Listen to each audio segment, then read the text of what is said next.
Es para mí un placer presentar al próximo conferenciante, profesor Rafael Rebolo, profesor de investigación y afamado astrofísico. A pesar de su juventud, tiene trabajos verdaderamente importantes en el campo de la astrofísica y ha sido merecedor de importantes premios, como el premio Iberdrola y el premio Jaime I, si mal no recuerdo, y otros que no recuerdo en este momento. Ha trabajado fundamentalmente en búsqueda de enanas marrones. Es pionero en esa búsqueda y en su hallazgo. También últimamente está trabajando en los problemas fronterizos de la cosmología relacionados con el fondo cósmico de microondas. Ahí están haciendo medidas importantes y parece ser que últimamente están interesados en ver cómo los espectros de fluctuaciones cuánticas que generan las grandes estructuras astrofísicas actuales,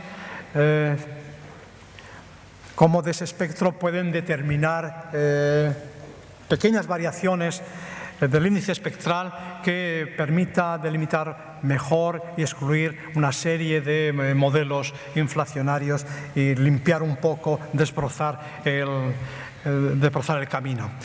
Seguro que lo conseguirá. Es un experimentador, observador muy fino y bueno, pues está en muchísimos comités internacionales que son los que preparan los experimentos presentes y futuros. Por ejemplo, la empresa, el proyecto Planck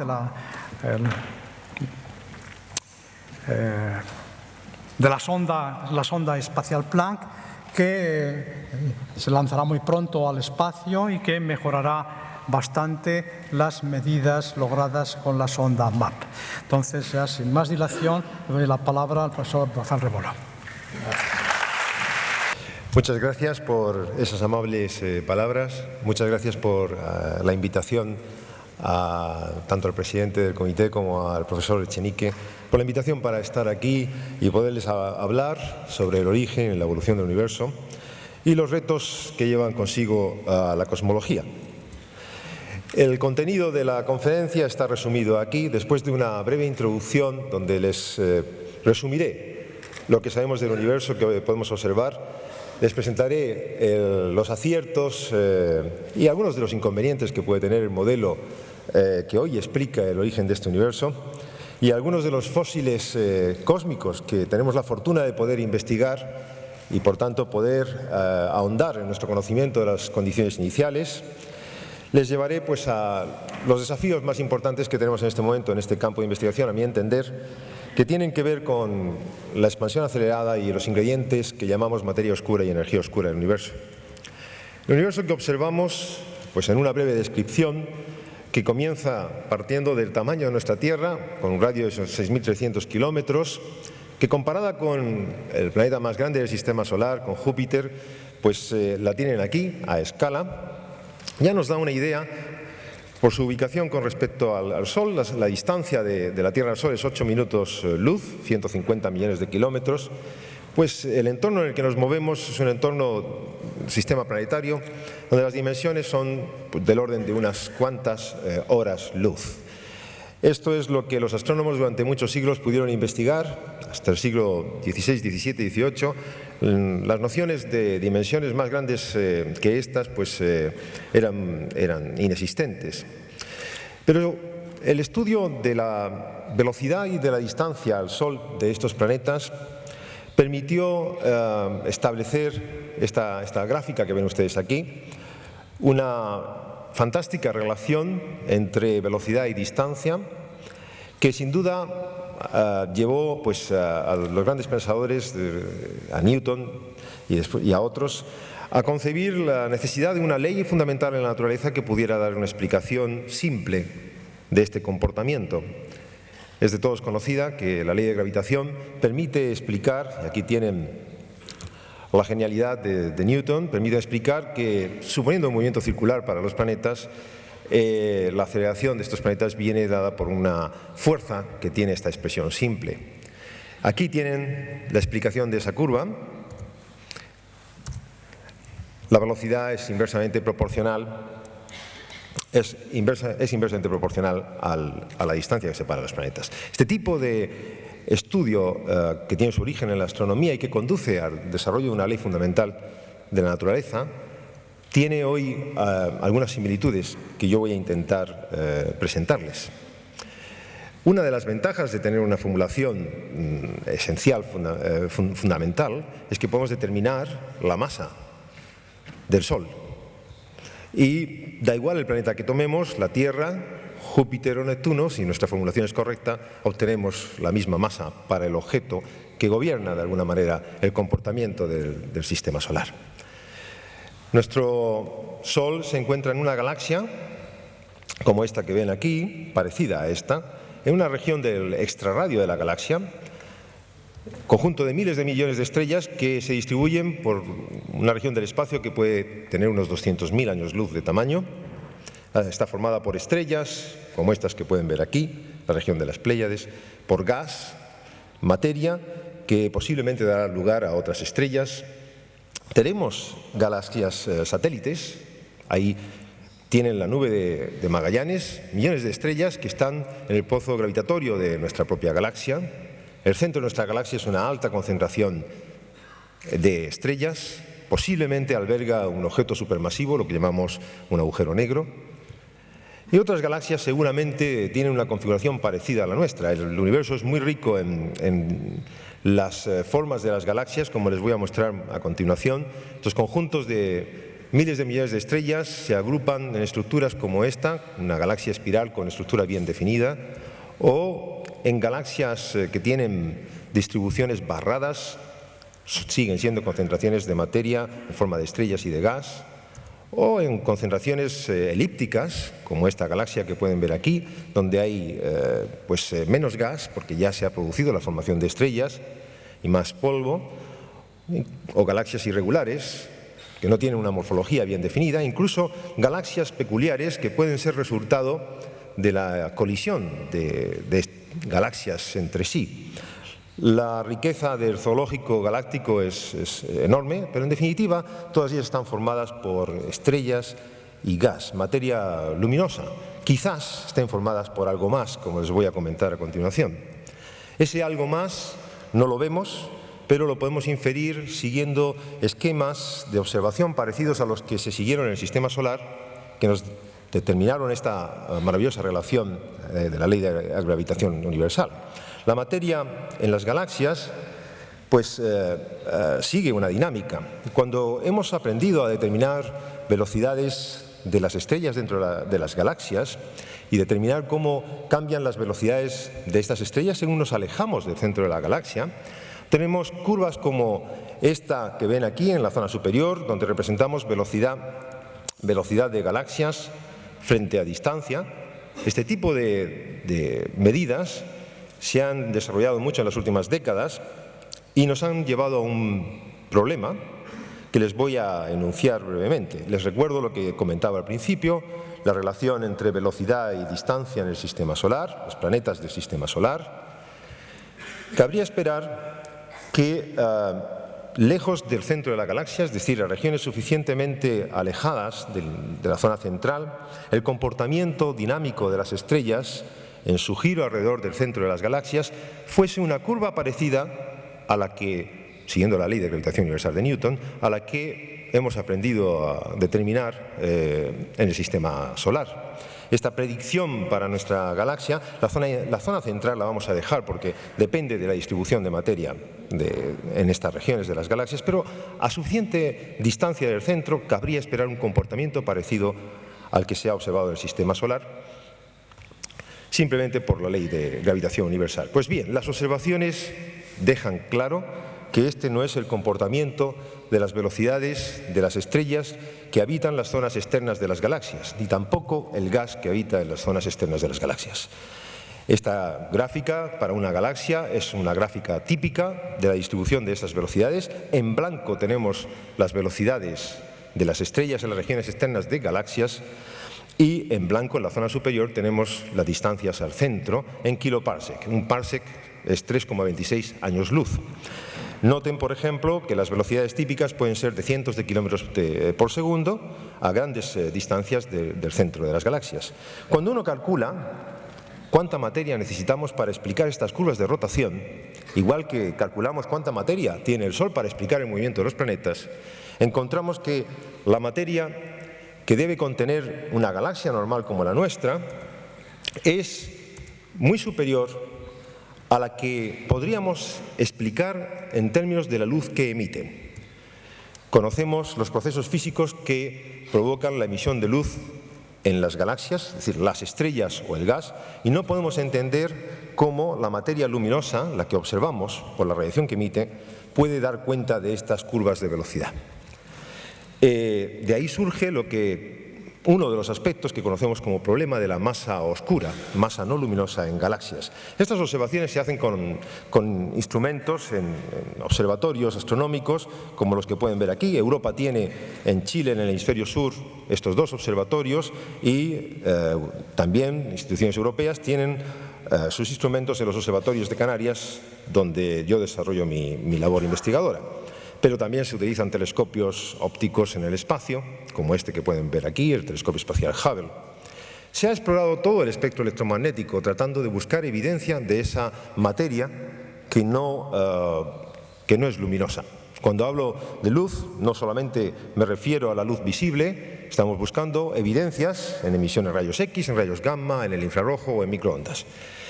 Hasta donde hemos llegado no podemos encontrar formas de materia que puedan explicar formas de materia usuales, ordinaria, que puedan explicar ese comportamiento en la rotación de las galaxias. Tenemos un problema, no encontramos cuál es la forma dominante de la materia en galaxias. Hemos buscado objetos de muy baja luminosidad.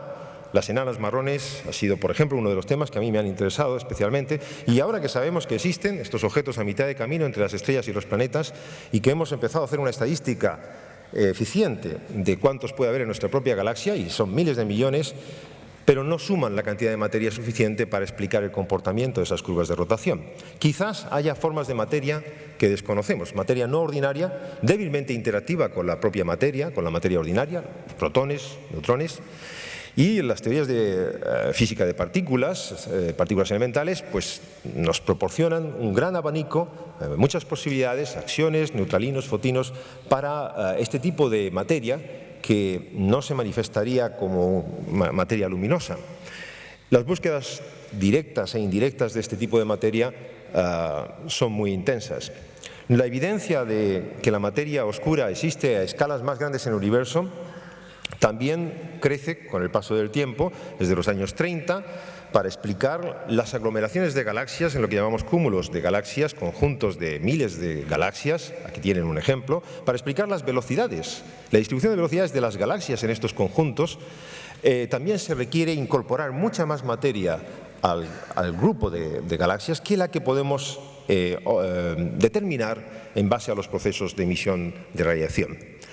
Hay multitud de cúmulos de galaxias, algunos muy bien conocidos, como los que ven aquí. Las distancias típicas a estos cúmulos las tienen en esta columna, y hay catálogos que se han elaborado a lo largo de estas últimas décadas. Típicamente el contenido material de un cúmulo de galaxias es de unos 10 a la 14 veces la masa del Sol.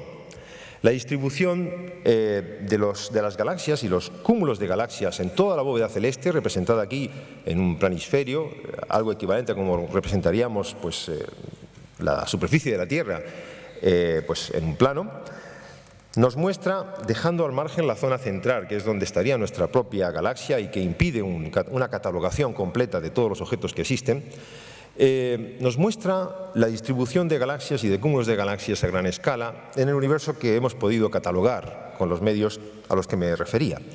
Los cúmulos se distribuyen en agrupaciones, a su vez, de estructuras de mayor tamaño, que llamamos supercúmulos, y entre ellos aparecen regiones de baja densidad de galaxias y de cúmulos de galaxias que llamamos vacíos. Aparentemente, el universo a gran escala es homogéneo, pero en estas escalas de 5 millones de años luz se muestra como bastante inhomogéneo. Y, por supuesto, a escalas más pequeñas, del tamaño de galaxias, pues hay notables inhomogeneidades. Los supercúmulos trazan el universo a escalas de 50 millones de parsecs. Tenemos que entender cuál es el origen de esta estructuración del universo. Los supercúmulos, los vacíos, los filamentos de galaxias que conectan unos supercúmulos o cúmulos dentro de un supercúmulo con otros, son las manifestaciones de la estructura a mayor escala que hemos podido determinar por el momento en el universo. Todo esto requiere de una explicación que simulaciones numéricas de la distribución de materia apuntan en base a inestabilidades gravitacionales de pequeñas fluctuaciones en densidad en los tiempos primitivos del universo. Les voy a hablar de cómo podemos restringir este tipo de ideas utilizando otras observaciones. Pero como resumen de esta pequeña introducción, permítanme recordarles que la materia ordinaria, cuando calculamos cuál es la densidad de materia ordinaria, materia luminosa en el universo, obtenemos un valor en este entorno, 3 por 10 a la menos 32 gramos por centímetro cúbico. Y muy interesante, la materia es, hasta donde hemos podido observar, principalmente hidrógeno, un 75%, y después helio, en un 24%. Hay trazas, por supuesto, del resto de los elementos, carbono, nitrógeno, oxígeno, pero son realmente trazas comparado con estos dos elementos. Son los principales constituyentes de la materia. ¿Por qué? Es una pregunta que tiene respuesta y que les comentaré a continuación. Al igual que hemos planteado cómo se distribuye la materia, podemos preguntarnos cuál es la distribución energética de la radiación dominante en el universo.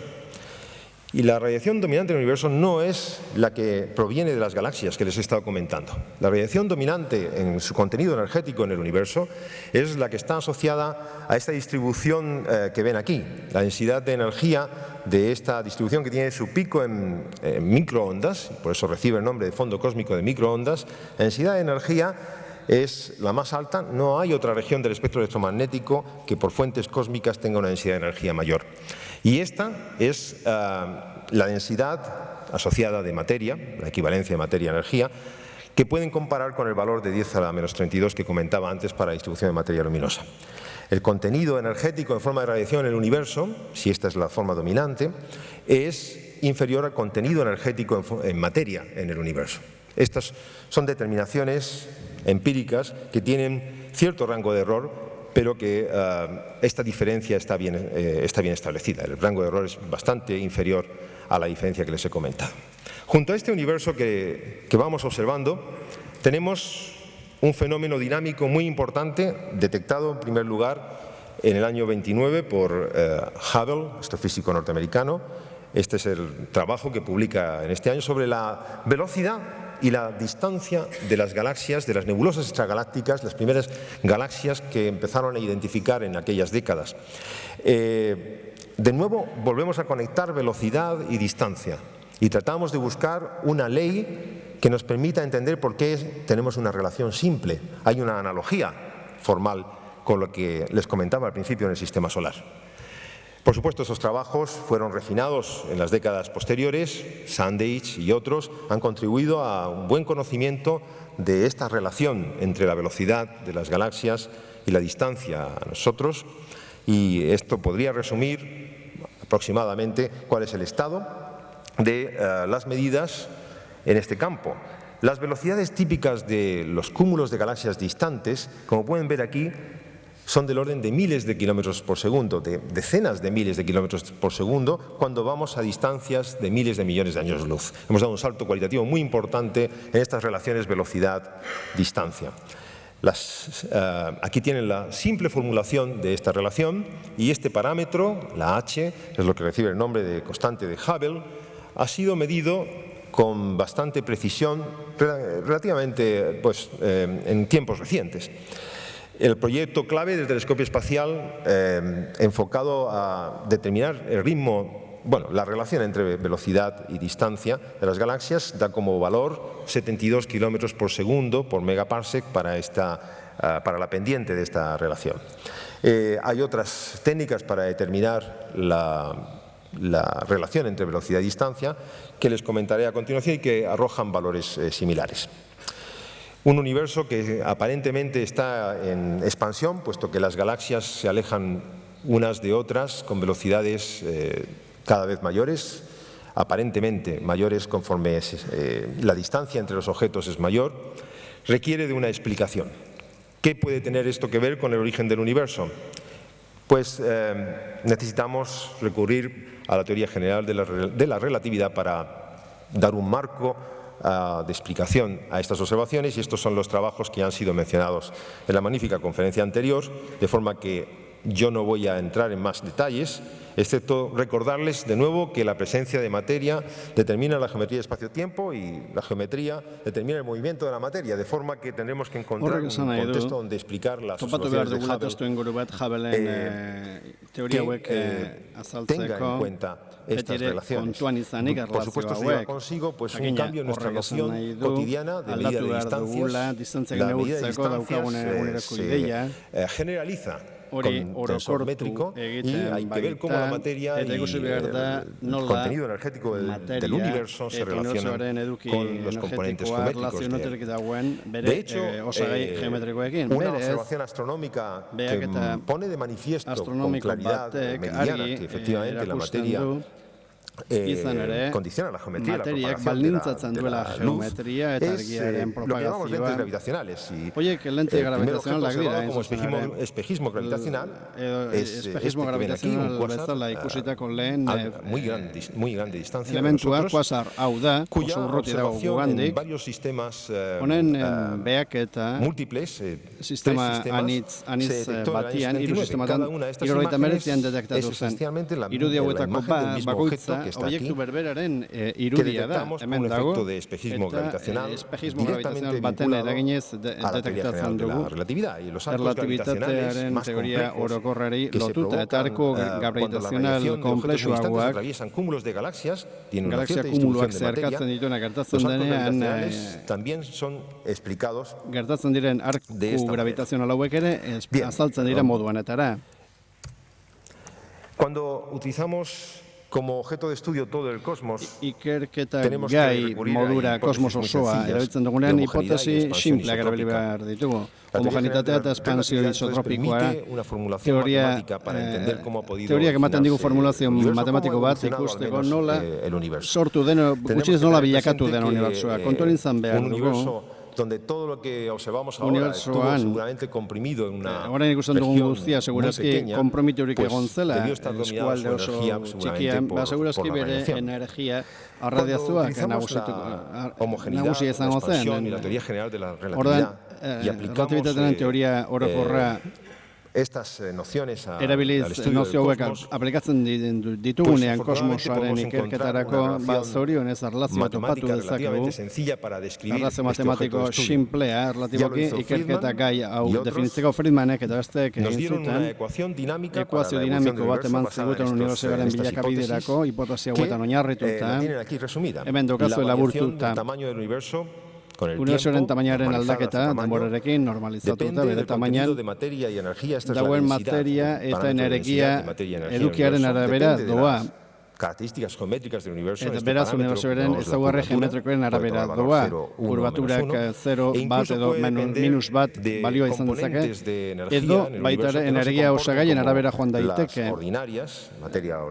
Materia arruntak bezala jokatzen zuten elementuak, izanik, dentsitatearekin loturik egon daitezke, baina nik beste era batera aurkeztu nahi izan dut, Einsteinek lambda konstantea jarri zuelako, unibertsoa egonkorra izan zeden, gaizki ulertuta noski, zeren Hubble-en aurkikuntza baino lehenagoko kalkuluak dira, baina konstante kosmologiko hori berreskuratu behar dugu berriro ere, ikusi dugu paper garrantzitsua izan dezakela, eta zuzena da gogoratzen Einsteinek sortu zuela, ekuazio honein irten bide erraz bat, K eta lambda 0 izanik, hau da kurbaturarik gabe, eta konstante kosmologiko harik gabe, bilakabide bat ematen digu denboraren arabera. El tiempo presente se denota por cero, denbora y aquí podemos ver que pues, debió existir un instante donde el tamaño del universo fue infinitesimalmente pequeño, si esto es correcto. Quiero hacer notar que hay un parámetro muy importante en estas ecuaciones, que es el que hace que el universo se...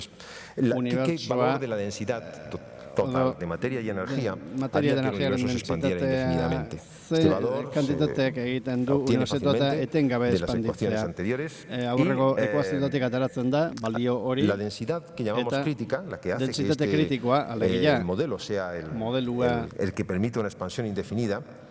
Esta densidad está muy cerca de los valores que les he comentado antes de materia universal, es menos 29. Forma que la observación de la materia luminosa y del contenido energético en forma de radiación en el universo está dando valores por debajo de lo que serviría para una expansión indefinida. Sin embargo, la observación de formas de evidencia de formas de materia adicionales a las que hemos dicho son materia luminosa, argitsua aparteko beste materien behaketak esaten du, materia nahikoa eta energia nahikoa egon daitekeela, unibertsoan balio kritiko hori lortzeko, hori gero esango dugu. Cuando combinamos la ecuación de conservación del tensor energía-momento con la anterior, podemos tener realmente una descripción física de la evolución del universo. Si relacionamos presión y densidad con esta ecuación de estado y este parámetro de la ecuación de estado, podemos ver que la densidad, materia y energía en el universo depende de esa ecuación de estado de esta manera, y según sea el contenido dominante en el universo, materia o energía o alguna otra fórmula, alguna otra manifestación de energía, pues podemos tener distintas evoluciones de la densidad que aquí les resumo brevemente. En el caso de un universo dominado por radiación, tenemos una ecuación de estado donde la presión se relaciona con la densidad, con este coeficiente, y esto conduce a una evolución de la densidad del universo que depende de su tamaño con la potencia de menos 4. Y el tamaño del universo evoluciona con el tiempo con esta simple fórmula. En el caso del universo donde la materia es la forma dominante de energía, pues tenemos una evolución de la densidad con el tamaño de esta manera y el tamaño con esta expresión del tiempo. Y si acaso hubiese una forma de energía dominante en el universo que tuviese esta ecuación de estado que conduce a densidades negativas, como mencionó antes el profesor Galindo, si en algún momento de la historia del universo hubiésemos estado dominados por este tipo de forma de energía que las teorías cuánticas postulan como auténticas para explicar fenómenos como el efecto Casimir, entonces la expansión durante esa etapa, la expansión es exponencialmente rápida. Y esto quería mencionarlo expresamente. Mientras que aquí el tamaño crece con potencias de 1/2 y 2/3 del tiempo, en un fenómeno donde, en una época en que el universo pudiera estar dominado por este tipo de formas de energía, que llamamos energías del vacío, la expansión es exponencialmente rápida. Los modelos de Friedman y contribuciones de otros, Nemath, Roberts y Walker, todos los modelos de Friedman tienen una época en el pasado donde el tamaño inicial es 0. Esta época es la que Fred Hoyle denominó como la época del Big Bang, de una manera jocosa. ¿Qué conocemos realmente del Big Bang? Pues desde los primeros instantes hasta la época actual, posiblemente han transcurrido unos 13.700 millones de años. Ha habido transformaciones importantes en la materia y en la radiación, y vamos a intentar describir brevemente qué es lo que ha podido ocurrir durante este intervalo de tiempo. Es una tarea difícil, de forma que tendrá que ser necesariamente muy resumida. Lo más importante quizás es mencionarles que la temperatura promedio del universo, como consecuencia de la expansión de un sistema aislado, va disminuyendo. Y esta simple relación, en donde el tiempo desde el instante inicial se introduce aquí, pues nos puede dar una estimación de cómo la temperatura va disminuyendo progresivamente. Y conforme disminuye la temperatura, ocurren fenómenos importantes de transiciones de fase, transiciones en el comportamiento de la materia, que todos pueden imaginar porque sabemos lo que le ocurre al agua cuando disminuye la temperatura de 100 grados a menos 5 grados centígrados. Bien, pues en el universo han debido ocurrir fenómenos de ese tipo. Debe tener una historia térmica muy rica porque el cambio de temperatura es enorme. La temperatura asociada a la radiación del fondo de microondas es de unos 3 Kelvin. Cuando toda la materia y la energía estuvo comprimida en una pequeña región, las temperaturas debieron ser de miles de millones de grados Kelvin al menos. Y esta historia se resume en este tipo de esquemas que seguramente han visto, en donde hay algunas etapas especialmente interesantes. Esas etapas tienen que ver con los instantes muy cercanos al instante inicial, la etapa de la inflación, donde el ritmo de cambio del tamaño del universo, fíjense, es distinto, es mucho más acelerado. Explicaré brevemente por qué pudo ser así. Y después tenemos un ritmo de expansión del universo y una serie de transformaciones a lo largo de la historia de él, donde destacaremos los procesos que pueden ocurrir un segundo después del instante inicial y unos 300.000 años después, porque estos procesos han dejado lo que llamamos fósiles cósmicos que hoy podemos investigar.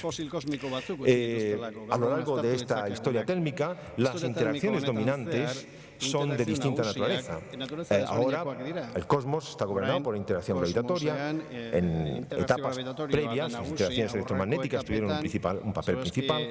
En etapas previas, las interacciones electrodébiles. Y así, en la época que llamamos inflacionaria, pues las interacciones que unifican la electrodébil y la fuerza nuclear fuerte.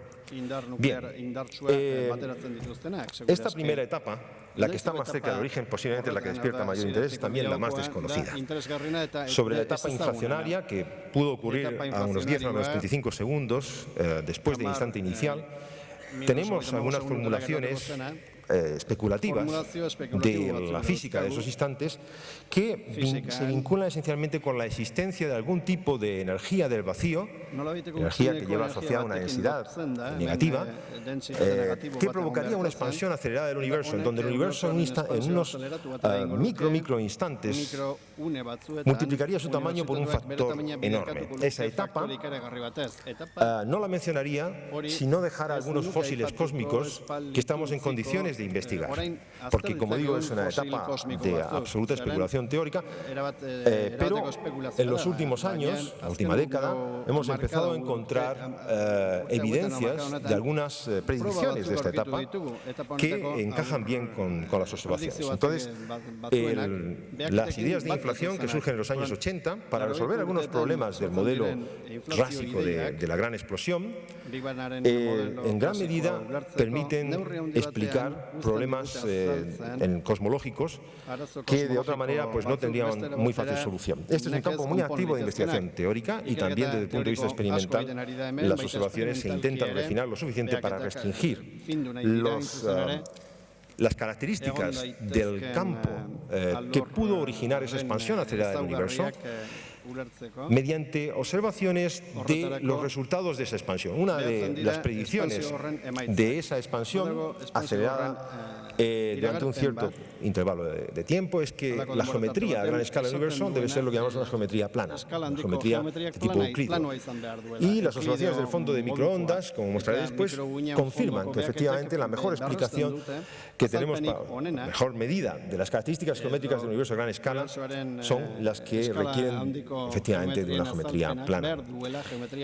Y también estas fluctuaciones cuánticas que pudieron dar lugar a la inflación conducen a un espectro de fluctuaciones en la densidad de materia que tiene unas características predichas en base a estos fenómenos cuánticos que podemos observar por su huella en el fondo cósmico de microondas. Esas características encajan muy bien, sorprendentemente bien, Las observaciones encajan muy bien con lo que la teoría predice.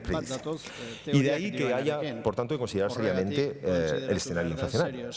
Pero me interesa más centrarme en lo que ocurre después de esa inflación, y el universo, después de ese periodo, muy cercano al origen, recupera su ritmo de expansión de acuerdo a las ecuaciones que mencioné antes, donde la densidad de energía está dominada por la radiación. Entonces el ritmo de expansión es más lento, pero como resultado de ese periodo de inflación tenemos un universo formado por partículas elementales que hoy conocemos, quarks, leptones y fotones en equilibrio térmico, a temperaturas altísimas que están sometidas a una expansión. ¿Qué es lo que predice el modelo entonces para este universo?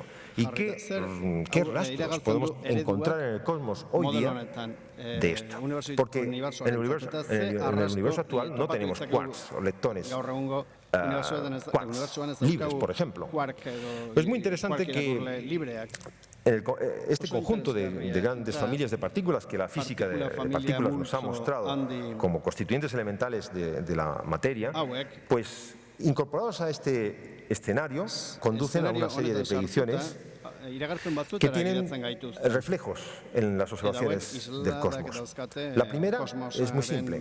No hay quarks libres en la naturaleza hoy día. Y es porque, según el modelo del Big Bang, en esta etapa, entre 100 milésimas de segundo y 10 milésimas de segundo después del instante inicial, hay una transición de fase en donde los quarks se confinan en hadrones. Y este fenómeno, digamos, está bien constatado. Las bases físicas de este fenómeno están bien constatadas en laboratorio, suficientemente bien, de forma que tenemos una predicción interesante del modelo de Big Bang. Es decir, no va a haber quarks libres en el universo, va a haber protones y neutrones, esencialmente otras partículas basadas en estas partículas elementales. Más tarde, en la evolución del universo, cuando estamos aproximándonos al intervalo entre una 10 milésima y una centésima de segundo, el modelo predice una serie de fenómenos que también dejan un fósil, lo que llamamos el fondo de neutrinos, fondo cosmológico de neutrinos, que todavía no ha sido detectado. Esto es una auténtica predicción porque no hay una detección todavía. Es, por tanto, objeto de posible estudio. Y más adelante, en la evolución del universo, entre una centésima de segundo y 100 segundos después del instante, la temperatura sigue disminuyendo de acuerdo a esta ley que ven aquí. Tenemos lo que llamamos la época de la nucleosíntesis. Entonces, en resumen, a temperaturas muy altas, mayores que un MEG, las interacciones débiles mantienen la razón entre densidades de protones y neutrones. Esto lo menciono porque antes les comenté que el 75% de la materia que observamos ordinaria en el universo es hidrógeno y el 24% es helio.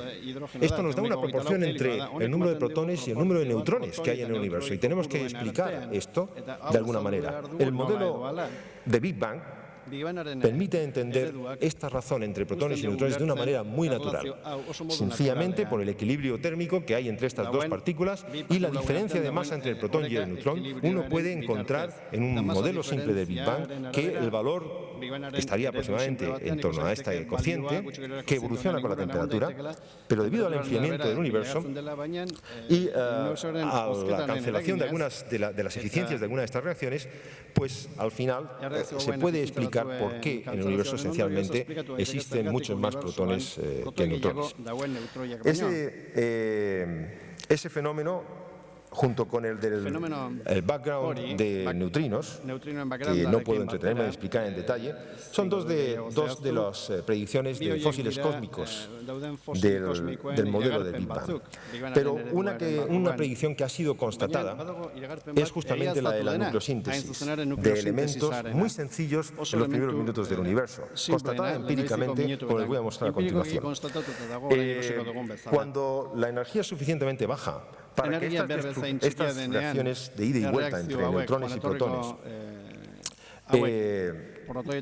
no tengan esa ida y vuelta y los fotones no sean capaces de destruir el núcleo de deuterio, se inicia una posibilidad a todo el cosmos para sintetizar elementos más complejos que el deuterio. Y esa posibilidad transcurre en unas pocas decenas de segundos, dando lugar a una producción de helio, que aquí se representa con la Y, de deuterio y de helio 3, y también de trazas de litio 7.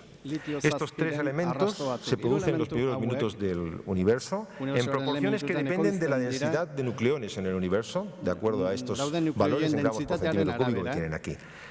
Curiosamente, justo en el rango del que estamos hablando, 10 a menos 31, 10 a menos 30, veremos a continuación, hay un acuerdo entre las observaciones de estos fósiles cósmicos de esos primeros minutos del universo y las predicciones del modelo del Big Bang. Haciendo algo de arqueología del cosmos, los astrónomos tratan de buscar el deuterio que pudo ser originado en los primeros minutos del universo mediante observaciones de materia muy primitiva, materia muy distante de nosotros, que haya sido poco procesada para dar lugar a estrellas. El deuterio en sistemas de absorción de alto desplazamiento rojo tiene una proporción a hidrógeno que es de unas 3/100 milésimas aproximadamente. Observaciones de esta transición de Lyman-alfa, del hidrógeno y de la asociada de deuterio en ese gas, en ese tipo de material muy distante, muy primitivo, arrojan estos valores. La observación de helio en materia poco procesada en el universo, en las galaxias donde hay menos formación estelar, indica que la fracción de materia de helio proporción, por tanto, al hidrógeno es del orden del 24%.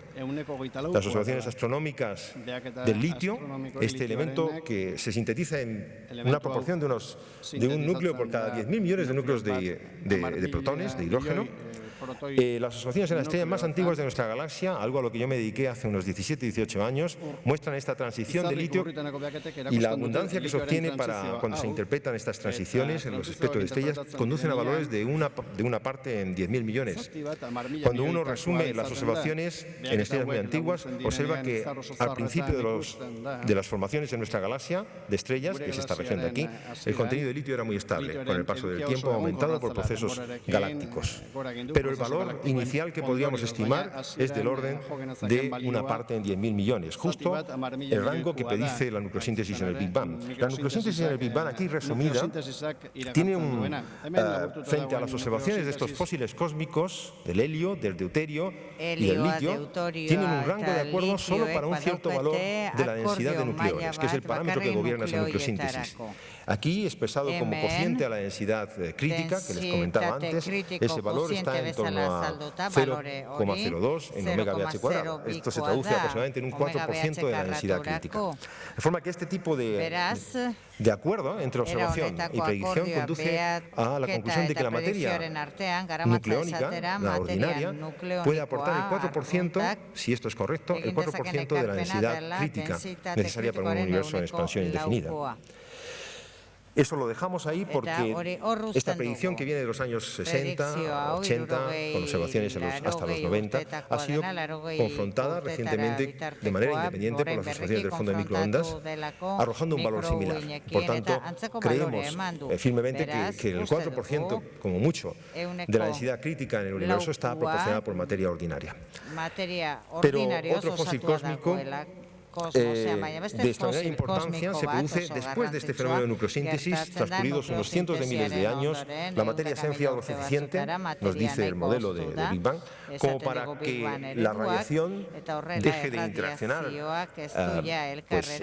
eficientemente con la materia. Los electrones básicamente se combinan con los protones para dar átomos de hidrógeno, la materia se neutraliza a escala cósmica y los fotones tienen un camino libre medio enorme que les lleva a no interaccionar con materia en el plazo de miles de millones de años, de forma que esos fotones nos pueden llegar ahora y ser detectados registrando las propiedades que tendría el universo en aquella época, porque prácticamente han sido inalterados. Y el fondo cósmico de microondas, descubierto en los años 60, predicho en los años 40 y descubierto en los años 60 por Penzias y Wilson, nos traslada justamente a esas etapas de formación del universo, pudiendo describir algunas de las propiedades físicas de él. El espectro que les presenté antes de este fondo de radiación, espectro planckiano, con una precisión de una parte en 1000, es un espectro planckiano.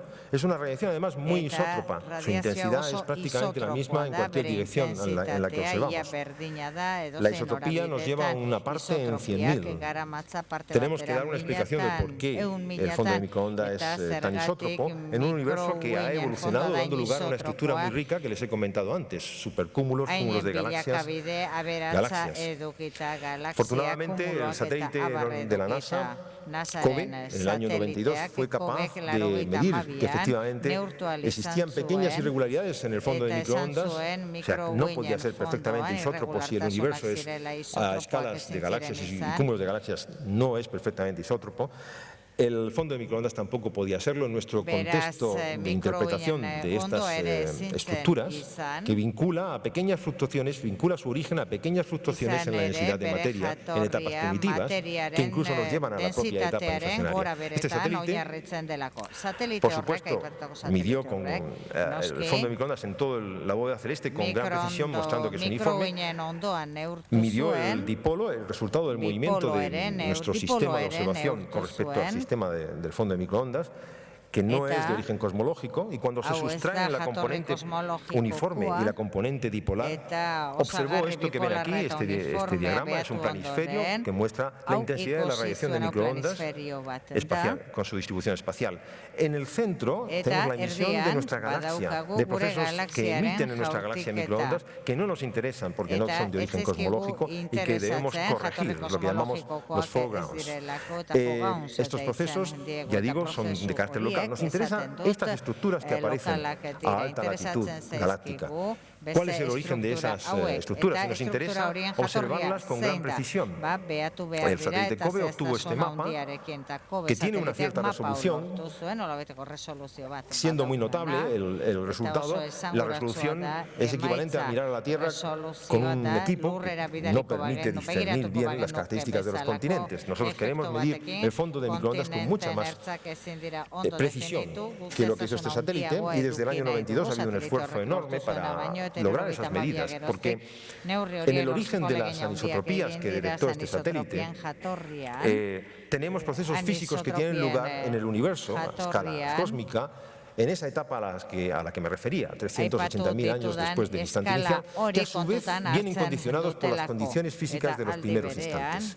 Hay toda una conexión entre unos y otros. Por tanto, indagar sobre esas condiciones físicas nos puede llevar incluso a entender fenómenos asociados con la expansión exponencial del universo, que está vinculada a un fenómeno de energía del vacío que nos lleva a nuevas teorías de la física que todavía no han sido contrastadas por las energías que involucran a nivel de laboratorio terrestre.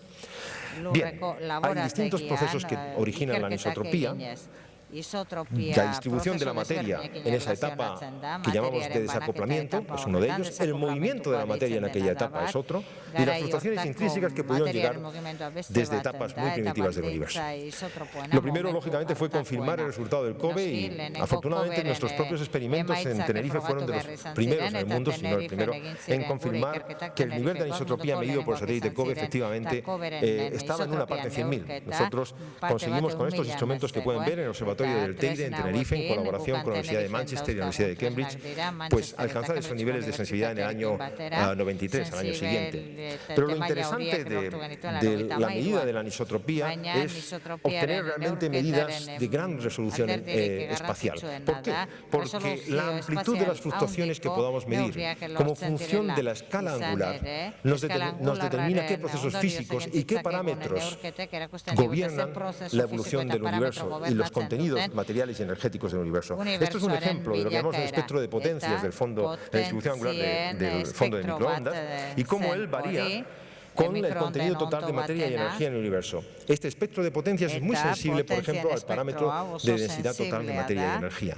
Y si pudiéramos determinar, en definitiva, esas características espectrales en el espectro de potencias, podríamos inferir, por ejemplo, la densidad total de materia y energía. Uno de los parámetros que sabemos es esencial, está vinculado a la curvatura del universo.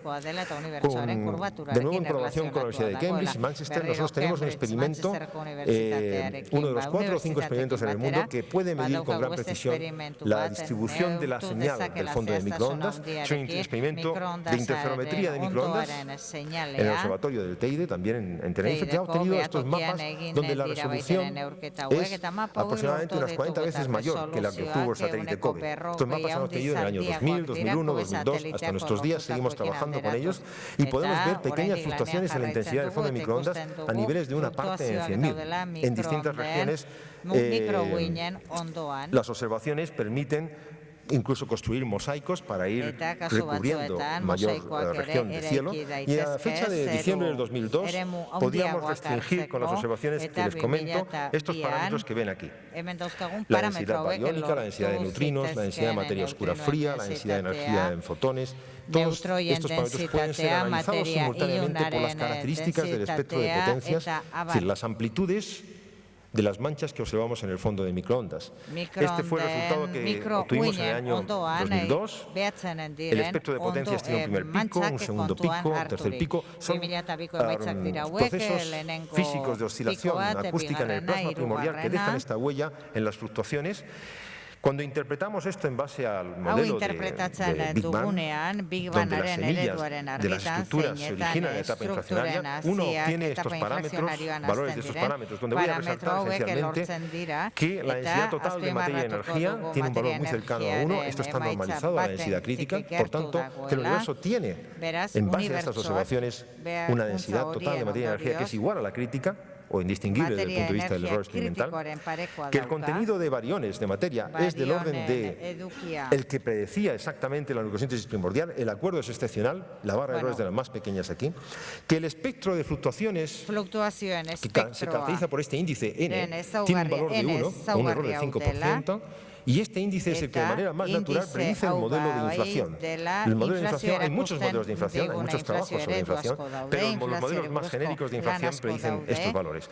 Por supuesto, si mejoramos las medidas, podemos restringir variaciones de ese modelo de inflación. Y en eso estamos. Es el tipo de investigación que muchos grupos están desarrollando estos días. Hay otros parámetros como el ritmo de expansión del universo que se puede inferir también y que es muy parecido al que veníamos comentando, e incluso el contenido de materia oscura y de energía oscura que comentaré a continuación. En el año 2003, el satélite WMAP de la NASA, sucesor del COBE, hace este tipo de trabajo, pero lo extiende a toda la bóveda celeste. Y este es el mapa con resolución de unos 12 minutos de arco frente a los 10 grados que tenía el satélite COBE, que obtiene de una manera exitosa en febrero de 2003. Cuando se hace este tipo de análisis, esto ha supuesto lógicamente una revolución, cuando se hace este tipo de análisis sobre este tipo de mapas, se obtiene un espectro de potencias que pueden ver aquí, determinado hasta aquí, con los datos del satélite.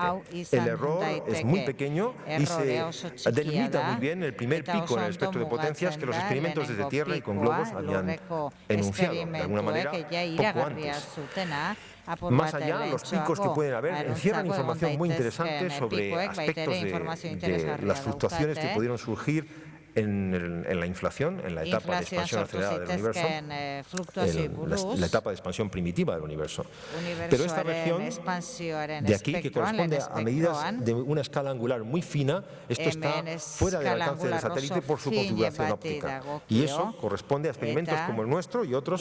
Caltech tiene un experimento y la Universidad de Chicago tiene otro, que pueden analizar con interferometría de microondas esta región. Y aquí tenemos una combinación donde he colocado también datos del experimento de Caltech, CBI, y VSA, que es el experimento que desarrollamos en colaboración con Cambridge y Manchester. Pues bien, esto es lo que delimita a finales del año 2004 nuestro conocimiento del fondo cósmico de microondas y sus propiedades espectrales, espectro de potencias. ¿Qué podemos obtener? Igual que este, hay múltiples análisis hoy en la literatura. He escogido el que realizamos nosotros mismos, donde focalizo los resultados en parámetros como la constante cosmológica, una componente constante cosmológica. Para entender ese espectro de potencias necesitamos una componente de energía de vacío en el universo. Si no, no podemos explicar estas observaciones y necesitamos que la mayor parte de la materia, este otro parámetro que hay aquí, la mayor parte de la materia en el universo sea realmente materia débilmente interactiva con la materia ordinaria. Al menos 5 veces más materia exótica que materia ordinaria. Y no sabemos cuál es la naturaleza de esta materia exótica, más allá de que es débilmente o tiene que ser débilmente interactiva, porque de otra manera no podríamos explicar las observaciones que hemos realizado. ¿Qué hay por tanto en el universo? Pues en base a este fósil cósmico, disponemos de una visión interesante del cosmos, aunque también tenemos preguntas muy importantes por resolver. La mayor parte de la energía debe estar en forma de energía oscura, energía del vacío, porque el valor que les presenté antes nos daba un resultado de un 70% de la energía, de la densidad crítica en forma de esta energía. La materia, en total, bueno, pues debe haber materia oscura del orden de un 25% y no sabemos qué partícula es la responsable de esta. La materia ordinaria está en torno al 4%, acuerdan bien el fondo de microondas y la densidad inferida pues, de la nucleosíntesis primordial. Y ya les comentaba antes que pues, las estrellas, la materia luminosa y la radiación en el universo actual contribuyen pequeñas fracciones de la densidad total de energía en materia. ¿Cuál es la naturaleza de la materia y de la energía oscura entonces? Pues honestamente no tenemos una respuesta definitiva a esta pregunta. ¿Cómo se manifiesta la energía oscura en el universo actual? La energía oscura se podría manifestar en una expansión acelerada del universo actual. Y en el año 98 se encuentran evidencias de esta expansión acelerada. Las supernovas, que son fenómenos muy violentos de liberación de energía en la fase final de una estrella muy masiva. Este es un ejemplo, la supernova de 1987A, ven aquí la estrella y cómo instantes después se convierte en uno de los objetos más luminosos del cielo. Las supernovas se pueden detectar en galaxias, esta es una galaxia y aquí tenemos una supernova, incluso en galaxias muy distantes, esta es una de las imágenes más profundas del cielo y pueden ver cómo esta galaxia, observada un tiempo después, tiene este punto luminoso, es una supernova que ha explotado generando tanta energía casi como el 10% de las estrellas que tiene la galaxia. Pues estas supernovas se pueden observar hoy día en muchas galaxias muy distantes y nos permiten trazar el ritmo de expansión del universo. Las supernovas de cierto tipo alcanzan un máximo de brillo, hasta donde hemos podido saber, muy uniforme. Y por tanto, observándolas en galaxias distantes, podemos calcular cuál es la distancia midiendo el brillo. Y las observaciones pues son algo así como lo que ven aquí. Una pequeña región del cielo es observada en detalle durante semanas y de repente un puntito como este alcanza un cambio de brillo que cuando sustraemos una imagen con la otra nos conduce a la medida de una supernova. Hay grupos, sobre todo en Estados Unidos, también participan científicos de España, que permiten determinar la existencia de estos fenómenos a grandes distancias, fenómenos que son originados por procesos de interacción entre estrellas de neutrones y estrellas enanas blancas y estrellas normales, que no voy a comentar en detalle, pero que condujeron a la primera observación suficientemente precisa para plantearnos que el universo podría estar ahora, no ya en expansión, que esto lo sabemos desde Hubble, sino en expansión acelerada. ¿Qué es lo que podría estar provocando esa expansión acelerada? Pues quizás una componente en las ecuaciones dinámicas del universo, como la componente que llamamos constante cosmológica, la que introdujo el propio Einstein. Y los ajustes que se han realizado, este es el resultado del año 98, en los últimos años veremos cómo evoluciona, pero los ajustes que se han realizado a estas observaciones indican que efectivamente para entenderlas se debe incorporar una componente de energía del vacío a los ingredientes materiales y energéticos del universo y cuyo valor estaría en torno al 70% de la densidad de energía crítica, ¿no?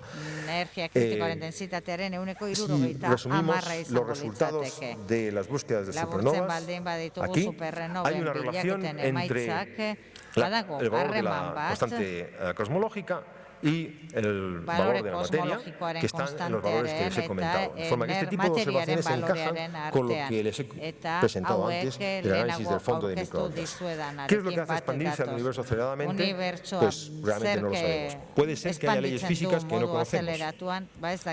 Las propiedades de esa energía del vacío pueden estar caracterizadas por una ecuación simple, como les comentaba, donde el parámetro omega puede tomar un valor de -1, sería la constante cosmológica, o podría ser distinto de -1 y podría haber cambiado a lo largo del tiempo.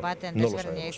Pero sí podemos decir que los últimos resultados parecen indicar que ese parámetro está, desde luego, muy cerca del valor de -1. Y por tanto, la constante cosmológica puede ser el valor correcto. La estructura en el universo, la formación de galaxias en el universo se puede entender en este contexto donde la materia es dominada por materia poco interactiva y hay una constante cosmológica. Y las simulaciones numéricas muestran que a partir de amplificación gravitatoria podemos entender la estructura del universo. En los próximos 5 años mejoraremos las medidas con satélites, tanto de fondo de microondas como de las supernovas, y a más largo plazo esperamos que el estudio de estos fósiles del universo quizás puedan ayudarnos a entender si necesitamos o no algunas leyes nuevas de la física. Muchas gracias por la atención.